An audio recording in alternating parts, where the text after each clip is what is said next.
Magnetic field basically जो magnet के around जो मैग्नेटिक लाइंस ऑफ फोर्स होती हैं वो एग्जिबिट करती हैं। ठीक है, अगर परमानेंट मैग्नेट है तो ऑलवेज करती रहेगी 24/7। अगर वो टेम्परेरी मैग्नेट है तो जब उसमें से करंट पास करेंगे तब वो एज अ मैग्नेट काम करेगी, और जब मैग्नेट काम करेगी एज अ मैग्नेट बन जाएगी तो वो मैग्नेटिक लाइंस ऑफ फोर्स उसके अराउंड जो है वो घूमनी शुरू हो जाएगी। ठीक है, और उसकी कुछ प्रॉपर्टीज थी, वो प्रॉपर्टीज हमने लास्ट टाइम डिस्कस कर ली थी। जैसे हमें यहाँ पे दिया हुआ है, मैं एक बार ब्रीफली इसको फिर से बता देता हूँ। इसमें ये था कि जो डायरेक्शन ऑफ मैग्नेटिक फील्ड वो बाहर से अगर देखी जाए तो नॉर्थ से साउथ की तरफ होती है, अगर अंदर से देखूं मैं तो साउथ से नॉर्थ की तरफ होती है उसकी direction. It forms a closed loop. Closed loop का मतलब होता है जहां से शुरू होती है मैग्नेटिक लाइंस ऑफ फोर्स वहीं पे आके खत्म होती है। It forms a loop like this. Then tendency to follow the least reluctance path. Reluctance is basically the opposition to magnetic flux.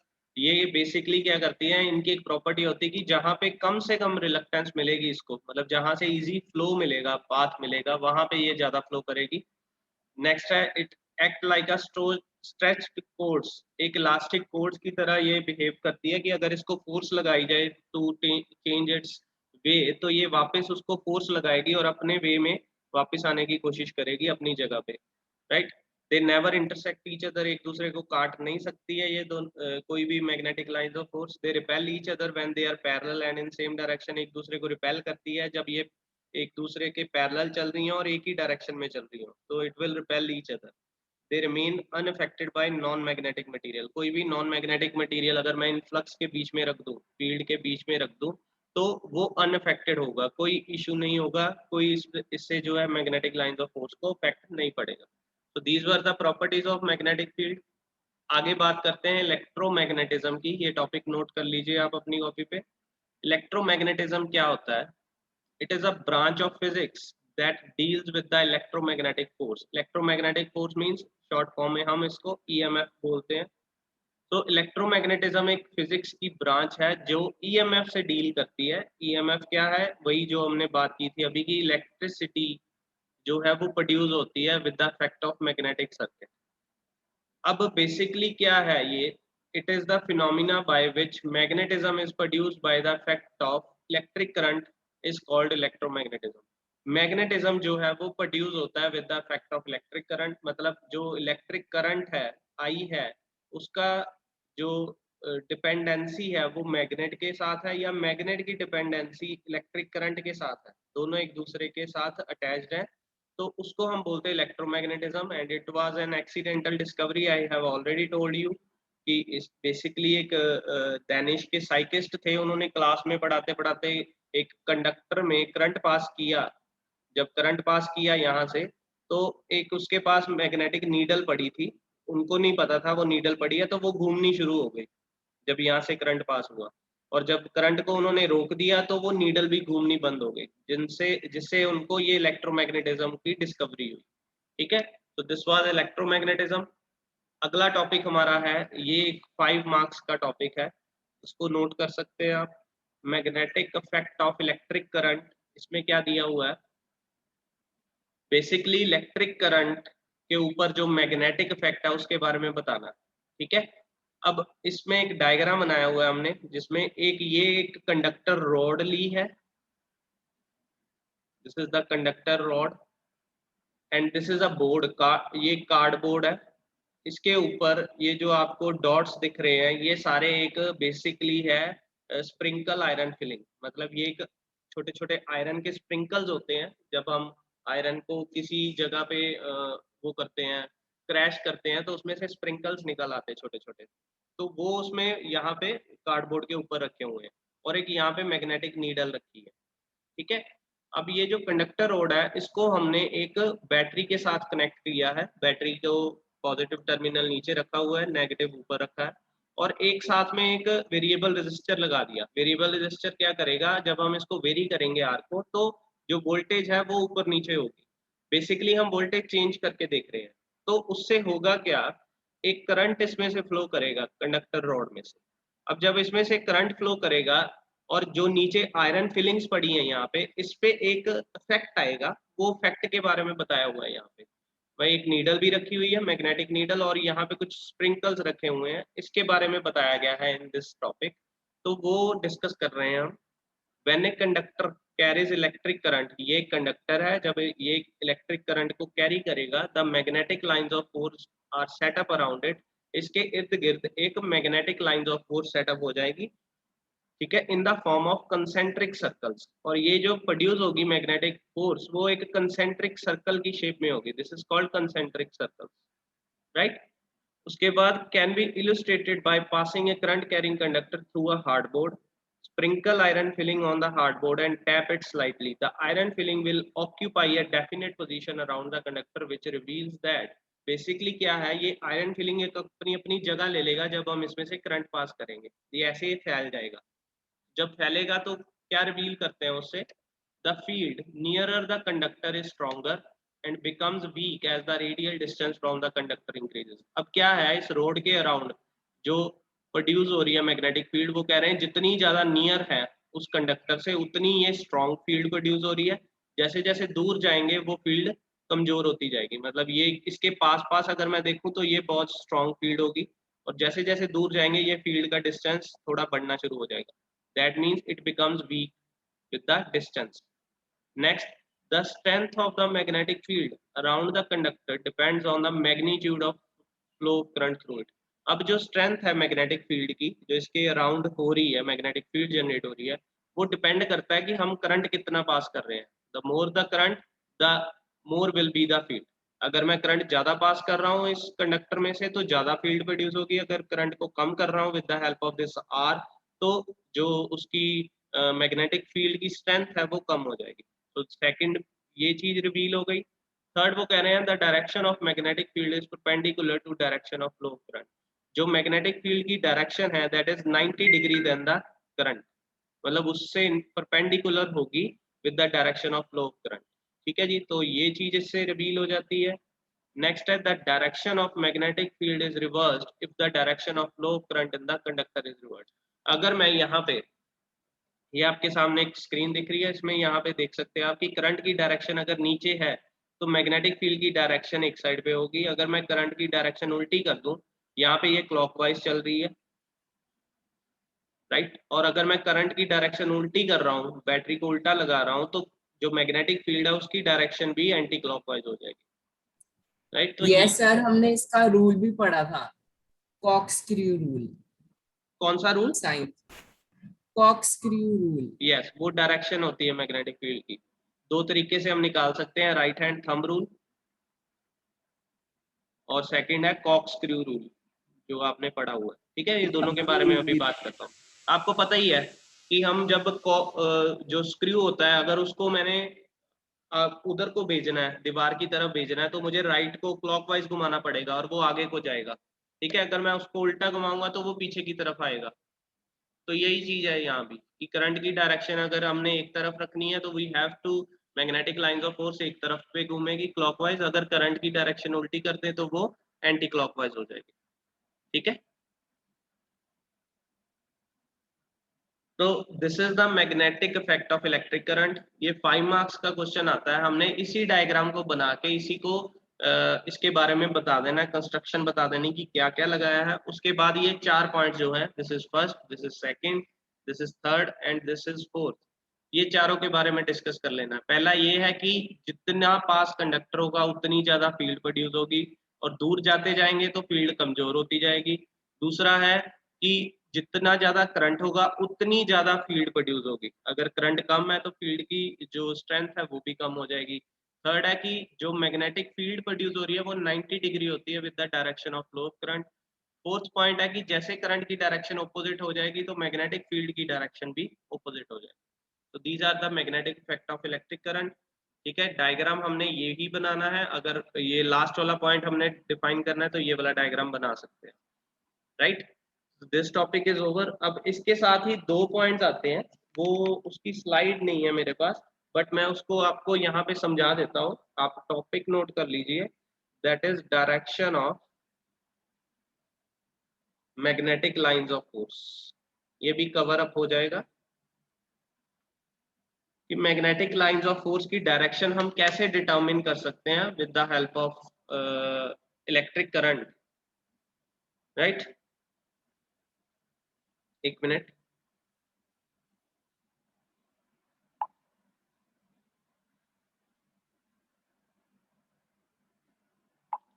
तो इसकी डायरेक्शन को डिफाइन करने के लिए मैं यहाँ पे एक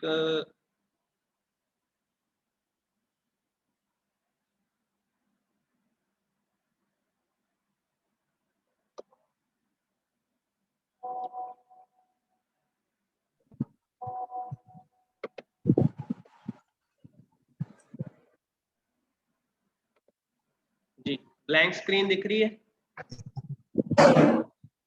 यस सर। ओके, तो दो तरीके से हम, there are two ways to determine the direction of magnetic field. One is right hand thumb rule. Right hand thumb rule वो क्या चीज है? आप अपना राइट हैंड लीजिए, उसकी 3 फिंगर्स होंगी, first finger, thumb and the middle finger. ये तीनों को आप 90 डिग्री आप ऐसे खोल देंगे, ठीक है। जब तीनों को 90 डिग्री एक दूसरे से परपेंडिकुलर रखेंगे तो क्या होगा, अगर मान लो मेरे पास ये चीज है, राइट हैंड थंब रूल में बेसिकली ये भी कर सकते हैं कि हमारे पास एक रॉड है, इसको मैंने राइट हैंड से पकड़ा हुआ है, ठीक है, और एक थंब है वो ऐसे खुलेगा। अब अगर मेरा थंब जो है, अगर वो करंट की डायरेक्शन बता रहा है, मेरा थंब जिधर है वो करंट की डायरेक्शन बता रहा है, अगर then the fingers encircling the conductor will point in the direction of magnetic lines of force। तो जो हमारे पास ये फिंगर्स हैं जिसको रोड से पकड़ा हुआ है हमने, अगर मैं राइट हैंड की बात करूं, जिस तरफ उसकी फिंगर्स की डायरेक्शन होगी उस तरफ वो magnetic lines of force produce करेगा। मतलब मेरी magnetic lines of force will be clockwise, अगर मेरा थंब की डायरेक्शन जो है वो राइट साइड जा रही है। बट अगर मैं थंब की डायरेक्शन उल्टी कर दूं तो बेसिकली क्या होगा, करंट की डायरेक्शन ऑपोजिट हो गई, उससे जो मेरे थंब की, जो मेरी बाकी फिंगर्स हैं वो अगर जिस तरफ डिनोट कर रही हैं, जिस तरफ रिप्रेजेंट कर रही हैं डायरेक्शन को, उस तरफ हो जाएगी magnetic line of. This is the first rule direction measure करने के लिए। सेकंड है हमारा कॉर्क स्क्रू रूल। ये क्या है कि हमारे पास एक स्क्रू है, ठीक है, इसको हमने ऐसे लगाया और दीवार में जाना चाहिए ये, इसकी मतलब करंट की डायरेक्शन इधर को है, तो जिस तरफ हम इसको घुमाएंगे वो होगी मैग्नेटिक लाइंस ऑफ फोर्स, जो कि हमारी एंटी क्लॉकवाइज होगी। अगर मैं इसको बाहर निकालना चाहता हूँ, करंट की डायरेक्शन ऑपोजिट हो गई और हमें उल्टा घुमाना पड़ेगा, जो कि क्लॉकवाइज घुमाना पड़ेगा, एंड वो क्लॉकवाइज जो होगी वो मैग्नेटिक लाइंस ऑफ फोर्स, ठीक है। सो ये दो तरीके हैं हमारे to get the direction of, ठीक है। 1 मिनट होल्ड करना सब।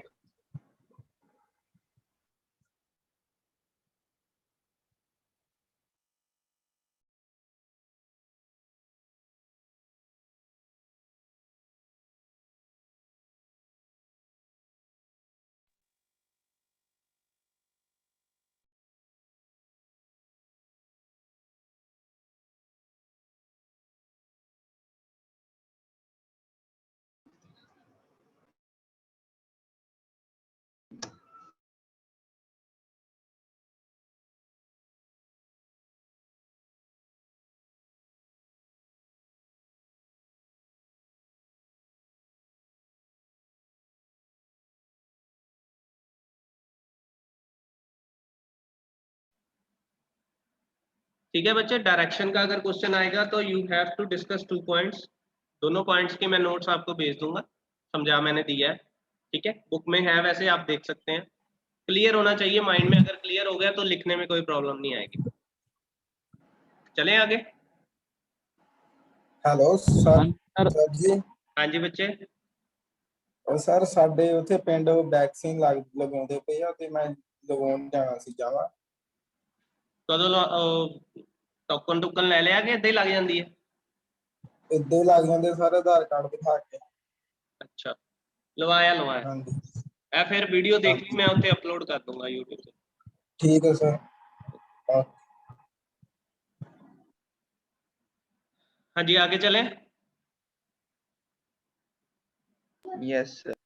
आगे कुछ मैं आपको टर्म्स नोट करवाऊंगा।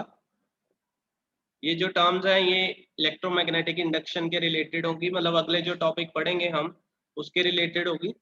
तो इसके बारे में डिस्कस करता हूं मैं। फर्स्ट टर्म है हमारी मैग्नेटिक फील्ड, कॉपी पे नोट कर लीजिए। मैग्नेटिक फील्ड क्या होता है? मान लो ये ना टर्म्स जो हैं ये 5 मार्क्स में आ जाती हैं कि explain the short note on या एक्सप्लेन द टर्म्स, 3-4 टर्म्स होंगी, ठीक है? तो वो हमें पता होनी चाहिए क्या क्या है, हर टर्म के बारे में थोड़ा थोड़ा पता होना चाहिए। सबसे पहली टर्म है मैग्नेटिक फील्ड, अभी हमने पढ़ा भी है इसके बारे में, एक लाइन फिर से पढ़ देता हूँ। The region around the magnet where its poles exhibit a force of attraction, sorry, the region around a magnet where its pole exhibit a force of attraction or repulsion is called the magnetic field. तो this is the definition कि एक reason है magnet के around जिससे poles के around attraction होगी या repulsion होगी किसी दूसरे मटेरियल के लिए, तो that is called magnetic field. और ये इसको ऐसे रिप्रेजेंट करते हैं मैग्नेटिक फील्ड को, मैग्नेटिक लाइंस ऑफ फोर्स भी बोलते हैं इसको। आगे चलता हूँ, मैग्नेटिक फ्लक्स क्या होती है? तो मैग्नेटिक फ्लक्स क्या है? The amount of magnetic lines of force. अब बेसिकली मैग्नेटिक फील्ड जनरेट हुई मैग्नेट के अराउंड वो हमें पता चल गया, पर कितनी अमाउंट में हुई वो हम जो मेजर करेंगे that is called the magnetic flux. कि मतलब उसको एक मैथमेटिकल एक्सप्रेशन में लेके आना उसी फील्ड को, that is called the magnetic flux. उसको हम फाई के साथ डिनोट करते हैं, this is the symbol of magnetic flux. Answer क्या लिखेंगे? The amount of magnetic lines of force set up in a magnetic circuit is called the magnetic flux. जब इसके यूनिट की बात करें, the unit of magnetic flux is weber. ये आप note कर लीजिए, ये ब्लैंक्स में आता है एंड 100% आएगा। मैग्नेटिक फ्लक्स का यूनिट क्या होता है? That is weber. इसको शॉर्ट फॉर्म में WB लिखते हैं और इसकी फुल फॉर्म है वेबर। नेक्स्ट, अगर मैं इसको इलेक्ट्रिक सर्किट के साथ कंपेयर करूं, दो तरह के सर्किट होते हैं हमारे। इलेक्ट्रिक सर्किट होता है जिसमें बैटरी लगाते हैं और करंट फ्लो करता है। एक हमारा मैग्नेटिक सर्किट होता है, मैग्नेटिक सर्किट होता है जिसमें हम मैग्नेट मटेरियल होता है, जब उसमें से करंट पास करेंगे तो मैग्नेटिक फील्ड जनरेट होगी। तो दो तरह के सर्किट होते हैं। वो कह रहे हैं अगर मैं इलेक्ट्रिक सर्किट से इसको कंपेयर करूं तो जैसे इलेक्ट्रिक सर्किट में करंट होता है वैसे ही मैग्नेटिक सर्किट में फ्लक्स होगी। That means magnetic flux is analogous to electric current in an electric circuit. Electric circuit का करंट और मैग्नेटिक सर्किट की फ्लक्स, ये दोनों एनालॉजीज है, एक दूसरे के इक्वल है। मतलब जैसे वो काम करता है current for the electric circuit, flux काम करेगी फॉर मैग्नेटिक सर्किट। आगे चलते हैं, मैग्नेटिक फ्लक्स डेंसिटी, ये एक इम्पॉर्टेंट है। ये भी, ये टर्म्स जो है ये भी एग्जाम में पूछी जाती है। तो बेसिकली क्या होता है ये? The magnetic flux density at a point, ये किसी पॉइंट पे मेजर करते हैं हम इसको। It is the flux per unit area. एक मैग्नेट के पॉइंट पे जहां पे फील्ड जनरेट हो रही है, इसी एक पॉइंट पे कितनी फ्लक्स जनरेट हो रही है पर यूनिट एरिया, उसका एरिया कितना है पूरी फील्ड का, और उस पूरी फील्ड में उस पॉइंट पे कितनी फ्लक्स जनरेट हो रही है, that is called magnetic flux density. ठीक है, it is represented by capital letter B. ये बी के साथ डिनोट करते हैं हम। जब भी बी वर्ड आएगा दैट मीन्स वो मैग्नेटिक फ्लक्स डेंसिटी के लिए होगा। The unit of magnetic flux density is weber per metre square. इसकी जो यूनिट होती है वो वेबर पर मीटर स्क्वायर होता है। आपने ये नोट करना है कि ये भी एग्जाम में अगर आ गया the unit of magnetic flux density तो हम लिखेंगे वेबर पर मीटर स्क्वायर। और टेस्ला, टेस्ला भी इसका ही यूनिट है। टेस्ला भी कई बार आता है हमारा, Tesla is the unit of dash, ये आपको मैं ब्लैंक्स में भी कराऊंगा।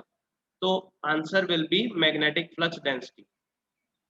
ठीक है, कोई मैग्नेटिक फ्लक्स नहीं लिखेगा, कोई और नहीं लिखेगा, magnetic flux density will be the right answer. तो ये क्वेश्चन आ सकता है हमें एग्जाम में। और इसका जो फॉर्मूला होता है, देखो हमने अभी पढ़ा कि at a point it is the flux per unit area. Flux का जो सिंबल होता है दैट इज फाई। एरिया का ये जो हमारा रिप्रेजेंटेशन होती है वो होती है ए।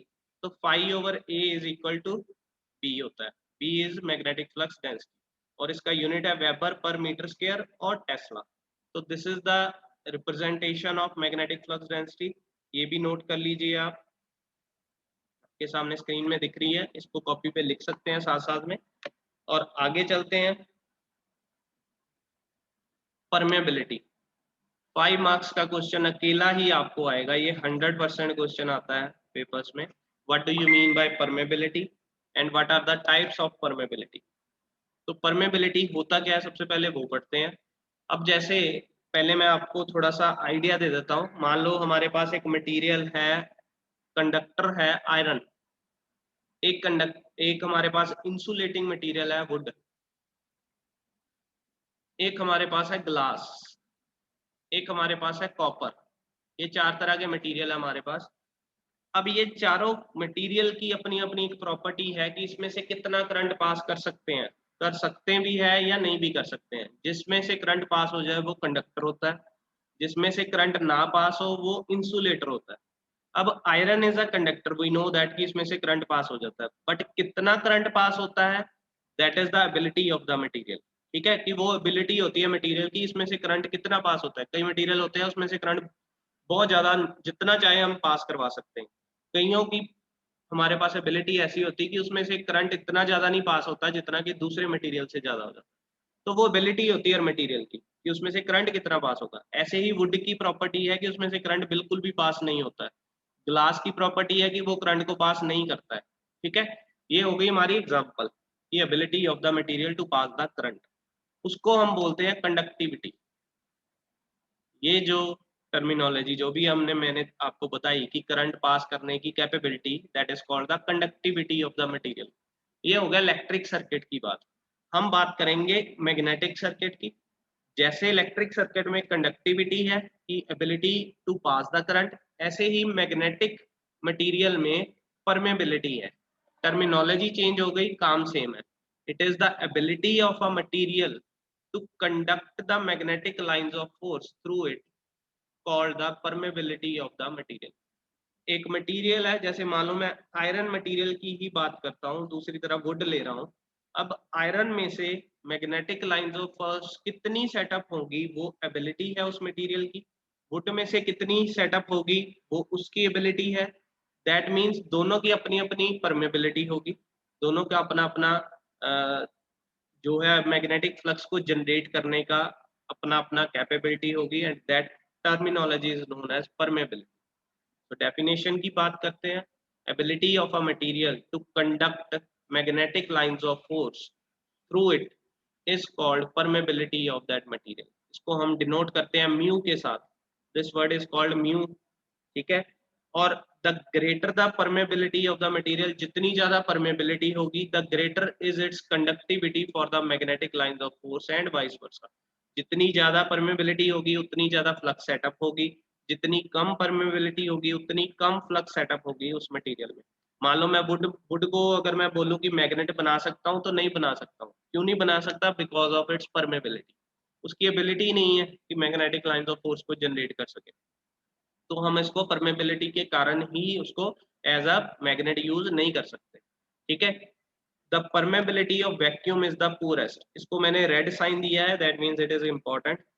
जहां जहां पे भी मैंने इसको कलर चेंज किया है वो सारी लाइंस अंडरलाइंड है, वो बहुत इंपॉर्टेंट है पॉइंट याद रखने के लिए। तो permeability of vacuum is the poorest. हम एक रेफरेंस मटेरियल लेते हैं, जो रेफरेंस है वो हमारी हवा है, एयर है हमारे अराउंड या वैक्यूम है, उसकी भी कुछ परमेबिलिटी होगी। मतलब वो कह रहे हैं कि हवा में magnetic lines of force generate करने की एबिलिटी कितनी है, तो वो कह रहे हैं कि इट इज द पुअरेस्ट। सबसे कम जो एबिलिटी है वो हवा की है। मतलब दुनिया के जितने मटेरियल्स हैं उसमें से जो एयर है that is having the poorest permeability, and it is represented by mu naught. इसको हम परमेबिलिटी ऑफ वैक्यूम और एयर, इसको एयर के साथ भी डिनोट कर सकते हैं वैक्यूम को। परमेबिलिटी ऑफ एयर और vacuum is represented by mu naught.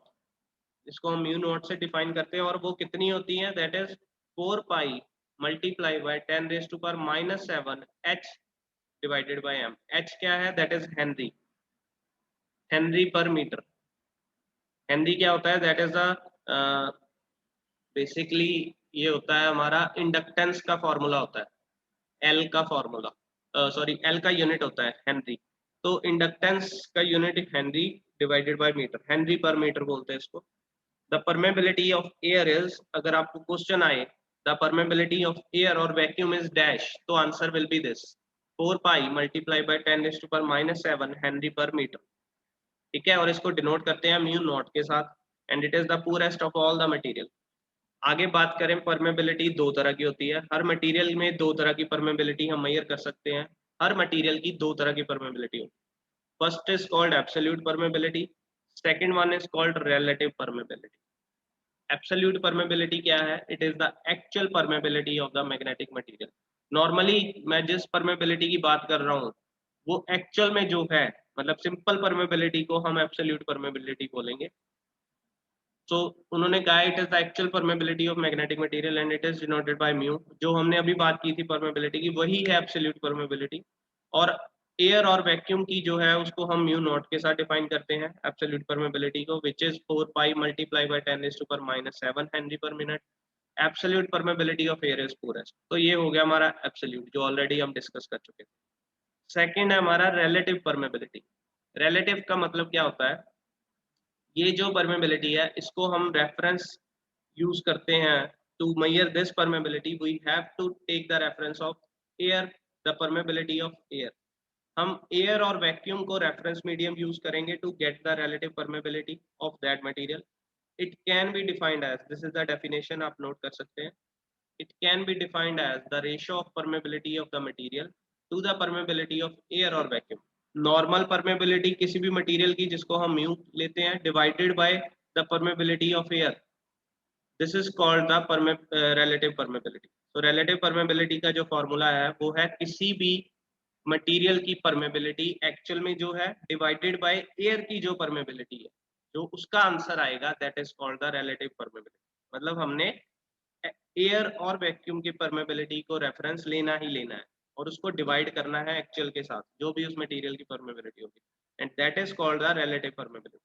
अब मैंने एयर की रिलेटिव परमेबिलिटी निकालनी हो तो एयर की परमेबिलिटी होती है म्यू नॉट, और इसको डिवाइड करूंगा म्यू नॉट के साथ, वो हमारी आ जाएगी एयर की रिलेटिव परमेबिलिटी, जो कि होगी, ये कट गया आपस में, दैट विल बी 1। अगर आपको क्वेश्चन आए रिलेटिव परमेबिलिटी ऑफ एयर और vacuum is, the answer will B unity और 1। अगर आपको आए एब्सोल्यूट परमेबिलिटी ऑफ एयर और vacuum, that will be 4 pi into 10⁻⁻7 Henry पर मिनट। ये दोनों चीजें याद रखनी है, दोनों अलग अलग चीजें हैं। एब्सोल्यूट का मतलब है एक्चुअल, रिलेटिव का मतलब है actual divided by the permeability of air. तो परमेबिलिटी ऑफ एयर को हम रेफरेंस मानते हैं इन द रिलेटिव परमेबिलिटी, उसको डिवाइड करेंगे, जो भी आंसर आएगा वो रिलेटिव परमेबिलिटी होगी, उसको म्यू आर के साथ डिफाइन करते हैं। अगर मैं टोटल परमेबिलिटी निकालूं म्यू, तो म्यू यहाँ से क्या होगा, अगर यहाँ से म्यू निकालना हो तो म्यू नॉट उधर चला जाएगा, विच इज इक्वल टू होगा mu naught multiply by mu R. Relative permeability multiply by air permeability, दोनों को मल्टीप्लाई करूंगा तो वो टोटल परमेबिलिटी हो जाए। This is the formula, you have to note it. ये हमारा 5 मार्क्स का क्वेश्चन आता है अकेला परमेबिलिटी का। तो पहले डिफाइन करेंगे होता क्या है, उसके बाद हम दो तरह की होती है परमेबिलिटी, उसके बारे में डिफाइन करेंगे। एक होती है एक्चुअल, एक होती है रिलेटिव। एक्चुअल जो नॉर्मल होती है, जिसमें पुअर सबसे ज्यादा एयर की होती है और उसको म्यू नॉट बोलते हैं, और रिलेटिव होती है जिसको हम actual divided by permeability of air के साथ डिफाइन करते हैं, म्यू आर के साथ उसको डिनोट करेंगे। आगे चलते हैं मैग्नेटिक फ्लक्स इंटेंसिटी की तरफ। This is the again next important term. आगे बात की थी डेंसिटी की, अब बात करेंगे इंटेंसिटी की। तो ये क्या होता है, the force acting on the unit north pole. अब हमारे पास एक मैग्नेट है, उसमें दो यूनिट होते हैं, दो पोल्स होते हैं, north and south. North pole की तरफ अगर 1 वेबर, किसी पॉइंट पे हम 1 वेबर ले रहे हैं, 1 unit of magnetic flux, the force acting of 1 Weber when placed at a point in the magnetic field, किसी भी पॉइंट पे अगर 1 वेबर की फोर्स लगा दी जाए किसी भी पॉइंट पे, उस पॉइंट पे हम बोलते हैं the magnetic intensity of the field at that point. मतलब वहां पे मैग्नेटिक फ्लक्स इंटेंसिटी जनरेट हो जाएगी। किसी भी पॉइंट पे 1 वेबर की जब फोर्स लग जाएगी, that point is called magnetic flux intensity, और इसको रिप्रेजेंट करते हैं हम H के साथ। ठीक है जी। It is also defined as, इसको मैग्नेटिक सर्किट में हम डिफाइन कैसे करेंगे, MMF। MMF stands for magnetomotive force होता है per unit length of magnetic path. जितना यूनिट पाथ होती है, मतलब जितनी लेंथ होती है मैग्नेटिक पाथ की, ठीक है, MMF divided by that length of magnetic path is path is called the magnetic flux intensity. इसको हम NI/L के साथ डिनोट करते हैं। NI होता है हमारा number of amperes, number of turns multiply by amperes. ये आगे MMF के बारे में पढ़ता हूँ मैं। L stands for length और the unit of magnetic flux intensity is AT per meter। AT क्या है? एम्पियर टर्न्स, मीटर क्या है? लेंथ का यूनिट। तो AT/m ये हमारा H का यूनिट है मैग्नेटिक फ्लक्स इंटेंसिटी का। आगे चलते हैं। मैग्नेटोमोटिव फोर्स क्या होता है? MMF की फुल फॉर्म है मैग्नेटोमोटिव फोर्स। ये क्या होता है? The magnetic pressure which sets up or tends to set up magnetic flux in a magnetic circuit is called magnetomotive force। जैसे EMF होती है, EMF का जो मकसद होता है इन द इलेक्ट्रिक सर्किट वो क्या होता है कि कितनी वोल्टेज जनरेट करनी है, ठीक है, और उस वोल्टेज के अकॉर्डिंगली कितना करंट पास करना है। ऐसे ही मैग्नेटोमोटिव फोर्स भी सेम चीज है। ये कहता है कि कितना मैग्नेटिक फ्लक्स को सेटअप करना है, मतलब कितनी जोर से मैग्नेटिक फ्लक्स जो है वो जनरेट करनी है। That is called MMF of the magnetic circuit. और ये किस पे डिपेंड करेगा? ये दो चीजों पे डिपेंड करेगा। नंबर ऑफ टर्न्स कितनी है उस मटेरियल की एंड उसमें से करंट कितना पास हुआ। तो दो चीजें हो गई NI, ये जितनी ज्यादा होगी उतना ज्यादा हमारा MMF होगा। This is the work done in a moving a unit magnetic pole around the magnetic circuit. इसको हम ऐसे भी डिफाइन करते हैं।